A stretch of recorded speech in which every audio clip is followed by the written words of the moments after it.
This is the future.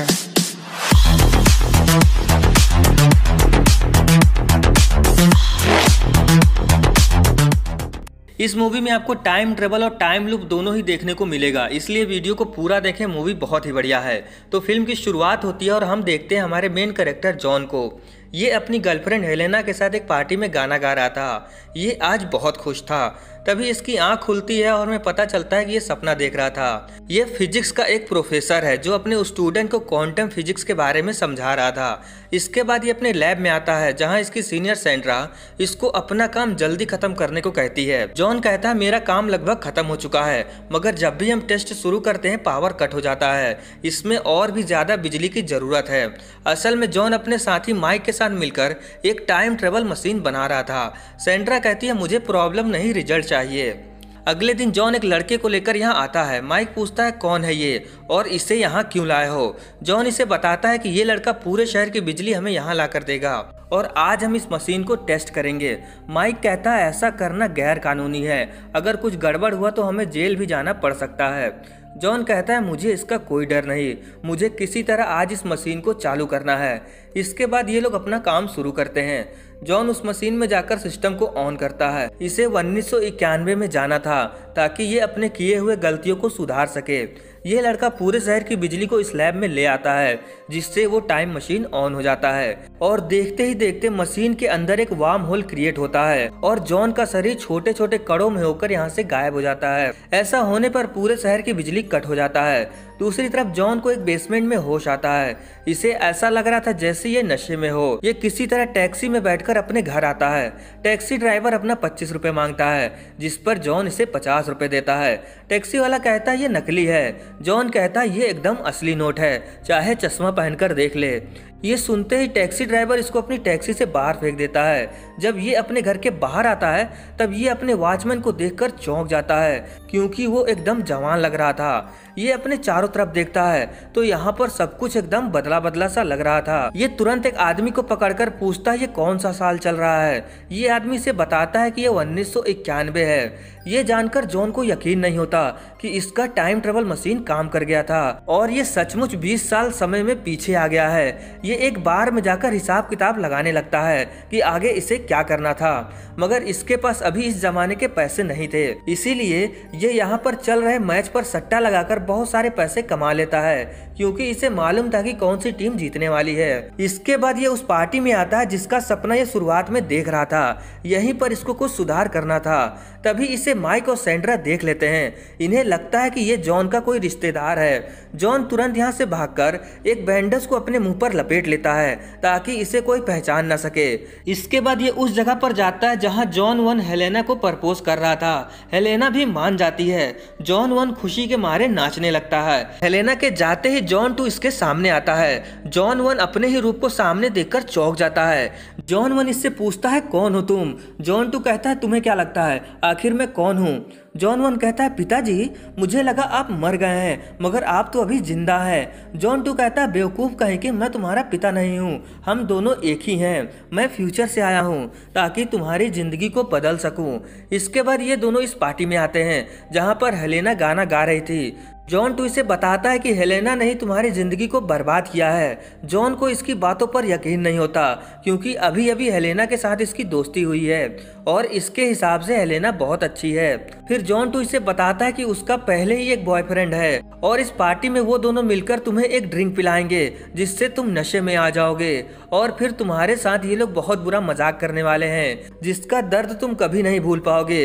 इसीलिए जैसा मैं कहता हूँ वैसा ही करो। जॉन वन इसकी बात मान लेता है। इसके बाद रिचर्ड जो हेलेना का बॉयफ्रेंड था वो एक ड्रिंक में नशीली चीज मिलाकर इसे पीने को देता है, मगर इस बार जॉन को मालूम था कि इसमें कुछ मिलाया हुआ है। इसीलिए जॉन अब रिचर्ड को ये ड्रिंक पीने को कहता है। अब मजबूरी में रिचर्ड को ये ड्रिंक पीना पड़ता है। ड्रिंक पीते ही रिचर्ड यहाँ से भागता है ताकि इसका पोल न खुल जाए। जॉन हेलेना से कहता है तुम्हें रिचर्ड का साथ छोड़ देना चाहिए क्योंकि वो अच्छा इंसान नहीं है। हेलेना कहती है मुझे मालूम है, मगर उसके पास बहुत पैसा है और मेरे पास पैसे नहीं है। जॉन कहता अगर ऐसी बात है तो मैं भी बहुत पैसे कमाऊंगा और एक दिन वो मेरे अंडर में काम करेगा, ये मेरा वादा है। इस तरफ जॉन टू और माइक ये सब देख रहे थे। तभी जॉन टू के शरीर के छोटे छोटे टुकड़े होकर हवा में गायब हो जाते हैं। इसके अगले सीन में जॉन 2 को एक बहुत ही शानदार घर में होश आता है। ये अपने समय 2011 में आ चुका था। अब इसका फ्यूचर पूरी तरह से बदल चुका है। ये करोड़पति नहीं बल्कि अरबपति बन चुका था। ये खुशी के मारे डांस करने लगता है। तभी इसके रूम में एक लड़की आती है। इसे लगता है वो हेलेना होगी, मगर ये तो कोई और है। अब रिचर्ड जॉन के लिए काम करता था। जॉन को अभी कुछ भी याद नहीं था कि इन 20 सालों में इसके साथ क्या हुआ और ये इतना अमीर कैसे बन गया। रिचर्ड जॉन को एक मीटिंग में ले जाता है जहां पर इसकी मुलाकात इसके दोस्त माइक से होती है। जॉन के ऊपर बहुत सारे स्मगलिंग के केस चल रहे थे और माइक जॉन के खिलाफ था। इसके बाद जॉन रिचर्ड से हेलेना के बारे में पूछता है। तब इसे पता चलता है कि इसी के कारण हेलेना अब जेल में है। ये तुरंत हेलेना से जाकर मिलता है जिसकी हालत बहुत खराब लग रही थी। हेलेना इसको देखते ही एक थप्पड़ मारती है। जॉन इसको समझाने की कोशिश करता है कि ये वो जॉन नहीं है जिसने तुम्हारा ये हाल किया है। ये हेलेना से माफी मांगता है। अब जॉन को ये पता चल चुका था कि ये अमीर तो बन चुका है मगर इसके सारे अपने इसके खिलाफ हो चुके हैं क्योंकि इसने पैसा कमाने के लिए बहुत सारे बुरे काम किए हैं। अगले सीन में माइक जॉन के घर आकर इसके ऊपर गन तान देता है। ये जॉन से कहता है आखिर तुम कब तक हमारा पीछा छोड़ोगे, तुम हेलेना से मिलने क्यों गए थे। जॉन इसे समझाता है कि ये वो जॉन नहीं है जिसे तुम समझ रहे हो। ये इसको टाइम ट्रेवल वाली बात बताता है। इसका मानना था कि ये समय में पीछे जाकर अपनी गलतियों को सुधारेगा मगर ऐसा करने में ये सब होगा इसने कभी सोचा भी नहीं था। माइक को इसकी बातों पर भरोसा हो रहा था। जॉन इसे बताता है कि सब कुछ पहले जैसा कर देगा और ऐसा करने में मुझे फिर से टाइम में पीछे जाना होगा। जाने से पहले ये हेलेना को जेल से छुड़वा देता है क्योंकि अब इसके पास बहुत पैसा था। इसके बाद जॉन और माइक उस टाइम मशीन के पास जाते हैं और इस बार बिजली की भी कोई समस्या नहीं थी क्योंकि हम जानते हैं कि अब जॉन अरबपति बन चुका है। इसके बाद जॉन एक एस्ट्रोनॉट का सूट पहनकर उस टाइम मशीन में चला जाता है। माइक इस मशीन को ऑन करता है और देखते ही देखते जॉन का शरीर छोटे छोटे टुकड़ों में होकर यहाँ से गायब हो जाता है। अगले सीन में जॉन 1991 में उसी पार्टी वाले समय में पहुंचता है मगर इसे आने में थोड़ी देर हो जाती है।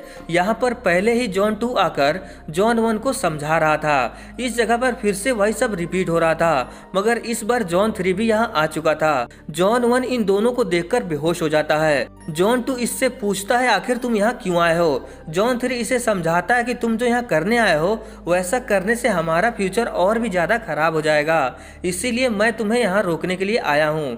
ये फ्यूचर में होने वाली सभी चीजों के बारे में बताता है। ये जानकर जॉन 2 के मन में लालच आ जाता है। फिर क्या था, इन दोनों में लड़ाई होने लगती है और जब जॉन 1 को होश आता है तब इसे यहाँ पर एक पर्ची मिलती है जिस पर लिखा था कि तुमने जो भी देखा वो सच नहीं है, हमने तुम्हें बेवकूफ बनाया है, इसके लिए सॉरी। ये तुरंत भागकर पार्टी में आता है जहाँ हेलेना गाना गा रही थी। अब ये भी हेलेना के साथ मिलकर गाना गाने लगता है और ये वही सीन होता है जो हमने मूवी के शुरुआत में देखा था। यहाँ पर सब कुछ एकदम बढ़िया चल रहा था। जॉन 3 ने जॉन 2 को गन पॉइंट पर रखा था ताकि ये कुछ गड़बड़ी न कर पाए, लेकिन तभी यहाँ माइक आकर इनकी गन ले लेता है। इसने सोचा कि ये भी अपना फ्यूचर बदलेगा, इसीलिए ये भी टाइम ट्रेवल करके यहाँ आ गया था और ये जॉन 2 के साथ हो जाता है क्योंकि जॉन 3 ऐसा कुछ नहीं चाहता था जिससे कोई टाइमलाइन बिगड़े। जॉन 2 और माइक जॉन 3 को बेसमेंट में बांध देते हैं ताकि ये इनको डिस्टर्ब न करे। इधर पार्टी में दिखाया जाता है कि रिचर्ड उस ड्रिंक में कुछ मिलाकर जॉन को देता है। जॉन 2 और माइक को आने में देरी हो जाती है और इस बार जॉन वो ड्रिंक पी लेता है। जॉन 1 नशे में कुछ हंगामा करे इससे पहले ये दोनों इसको अपने साथ ले जाने लगते हैं मगर रिचर्ड इन्हें रोकने की कोशिश करता है जिस पर जॉन 2 इसे घूंसा मारकर बेहोश कर देता है। इसके बाद ये दोनों हेलेना और जॉन को किडनैप कर लेते हैं। इधर बेसमेंट में जॉन 3 यहाँ से आजाद होने की कोशिश कर रहा था, तभी यहाँ इत्तेफाक से सैंड्रा आती है। जॉन 3 इससे मदद मांगता है। सैंड्रा पूछती है आखिर तुम हो कौन। फिर जॉन इसे पूरी कहानी बताता है मगर सैंड्रा इसकी बातों पर यकीन नहीं कर रही थी। फिर ये इसको अपना मोबाइल दिखाता है और फ्यूचर की सारी चीजें इसे बताता है जिस पर सैंड्रा को इसकी बातों पर भरोसा हो जाता है। इधर जॉन 2 और माइक हेलेना और जॉन 1 को इसी जगह पर ले आते हैं। जॉन 1 इन दोनों को देखकर फिर से बेहोश हो जाता है। तभी जॉन 3 माइक के ऊपर पीछे से हमला करता है क्योंकि सैंड्रा ने इसकी रस्सी खोल दिया था और अब वो इसके साथ थी। माइक भी अब यहीं पर बेहोश हो जाता है। अब जॉन 3 और जॉन 2 में फिर से लड़ाई होती है और इस बार जॉन 3 जॉन 2 को इसी जगह पर बांध देता है। हेलेना जॉन 3 को देखकर डरने लगती है। फिर जॉन 3 इसे पूरी कहानी समझाता है कि ये यहाँ पर क्यों आया है और अब आगे इसे इसे क्या करना है। ये हेलेना से कहता है कि अगर तुम जॉन को खुश देखना चाहती हो तो तुम्हें आज इस पार्टी में जॉन की बहुत ज्यादा बेइज्जती करनी होगी और उसको छोड़कर जाना होगा, तभी ये टाइमलाइन सही होगी। इसके बाद जॉन तुमको आज ही के दिन 2011 में मिलेगा, ये मेरा वादा है। हेलेना ऐसा करना तो नहीं चाहती थी, मगर ये जॉन को खुश देखने के लिए कुछ भी करने को तैयार थी। ये जॉन 1 को स्टेज पर लाते हैं और रिचर्ड इसको बर्ड बनाकर सबके सामने इसका मजाक उड़ाने लगता है। सैंड्रा ऐसा होने से रोकना चाहती थी, मगर जॉन 3 इसे मना कर देता है क्योंकि ऐसा होना जरूरी था। तभी यहाँ हेलेना आकर इसका मजाक उड़ाकर इसका नाम जीरो रखती है। इधर बेसमेंट में जॉन 2 और माइक अपनी रस्सियां खोल लेते हैं। जॉन 3 उदास होकर बेसमेंट में आ रहा था। इधर हेलेना जॉन को छोड़कर रिचर्ड के टीम में शामिल हो जाती है। अब एक एक करके माइक और ये दोनों जॉन यहाँ से गायब हो जाते हैं, मगर यहाँ पर बेचारे जॉन 1 की बहुत ज्यादा बेइज्जती होती है।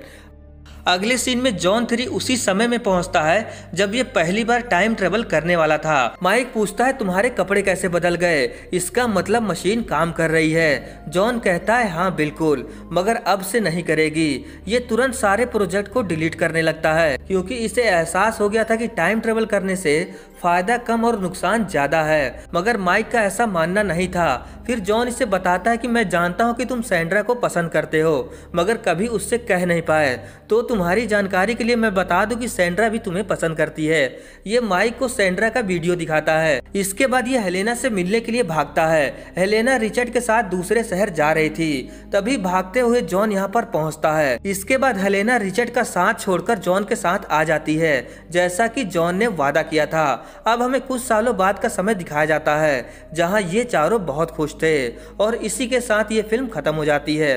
अब शॉर्ट में इस मूवी की कहानी को समझिए। तो इस मूवी की कहानी ये थी कि जॉन नाम का एक आदमी जिसके साथ कॉलेज में बहुत बुरा हुआ और इसकी गर्लफ्रेंड भी इसको छोड़कर चली गई, मगर ये पढ़ने में बहुत तेज था और इसने अपने दोस्त के साथ मिलकर एक टाइम ट्रेवल मशीन बनाया जो असल में सैंड्रा का आइडिया था। इसी ने जॉन को मशीन बनाने को कहा था। मशीन बनाने के बाद जॉन टाइम में पीछे जाकर अपनी गलती को सुधारता है, मगर ऐसा करने में इसका फ्यूचर और भी ज्यादा बुरा हो जाता है। ये फिर दोबारा टाइम में पीछे जाता है ताकि जो जैसा था वैसा कर सके, मगर वहां जाने के बाद इसे पता चलता है कि इसके साथ जो भी बुरा हुआ था वो इसके ही वजह से हुआ था, क्योंकि जॉन ने ही अपने साथ ये मजाक करवाया था।